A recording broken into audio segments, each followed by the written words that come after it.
हे बघा, मी आता साबुदाणा वडा बनवते. साबुदाणे भिजत घातले होते रात्री.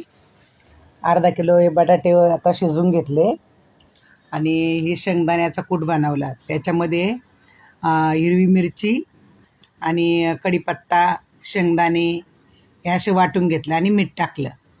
आता याचं सर्वांचं मी सारण बनवते आणि याचं वड्याचं मळून घेते.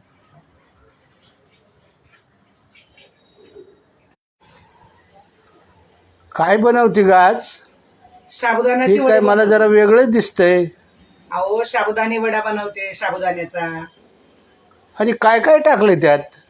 याच्यामध्ये बटाटे 1 किलो, अर्धा किलो साबुदाणा भिजत घातला, 1 किलो अर्धा किलो बटाटा हा आणि 200 ग्रॅम शेंगदाणे, हा हिरवी मिरची, कढीपत्ता शेंगदाणे आणि हे बारीक करून घेतलं. हा आता हे मळून घेते. हा. मग याचे वडे बनवायचे. अच्छा, अगं पण मग खिचडीच बनवायची होती ना ग? खिचडी सर्वच जण नाही खाती ना, सगळेच हा. नाही खाती खिचडी. हा. वडे कसे बनवले आणि करून मळून आणि करून जरी ठेवले फ्रीज मध्ये, नंतर पण तळून खाता येतात. आणि खिचडी एकदा बनवली का ती कडक होऊन जाते. जवळ एखादं जर लेट उठलं झोपातून, त्याला खायचं आलं तर खिचडी कडक होऊन जाते. म्हणून वडे जवळ येतात आपण पटकन गरम गरम तळून देऊ शकतो.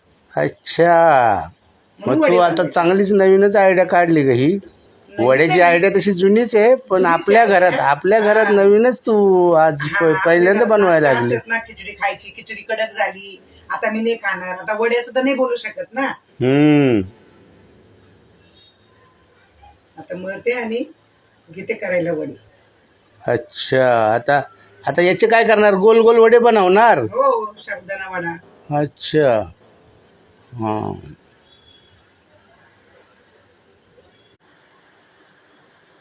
हां, अगं झाले का नाही वडे अजून फ्राय? होतात हे बघा, आता फ्राय करते. अगं पण ते खाणार कशा सांगते ग? ते हां तुम्हाला वाडी बनवून त्याचा फ्राय तर होऊ द्या. बघा कसे वडे बघा. हा, असं टम्मक फुगू राहिलेत एकदम भारी ना. खिचडीपेक्षा बनून झाले का, फ्राय झाले का तुम्हाला वाढते. कॅचअप संगती पण खाऊ शकता, दह्या संगती पण खाऊ शकता, कॅचअप किंवा दही. हे बघा, साबुदाणा वडा कसा मस्त टम्मक फुगला एकदम.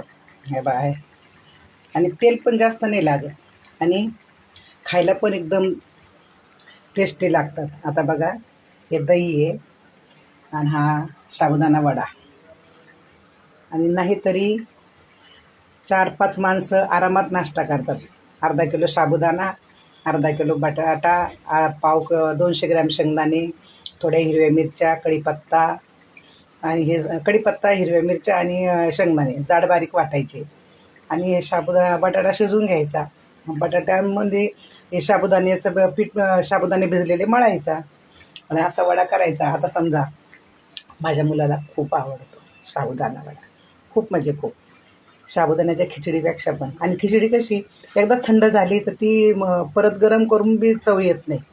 वडा कसा बनवून ठेवला आणि बनवून जरी ठेवला कसा बघा, आता हा बनवून फ्रीजमध्ये ठेवला आणि जेव्हा तो मागेल त्या टायमाला गरम पटकन तेल ठेवायचं आणि तेल ठेवलं पटकन तळून द्यायचा, झालं मग.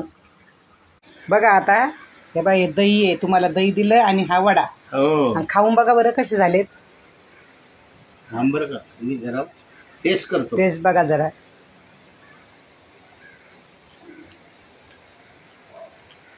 मस्तच, एकदम कुरकुरीत. छान झाले ना. हो, मग खिचडी परवडती का वडे परवडतात? नाही कधीतरी वडे पण झालेच पाहिजे.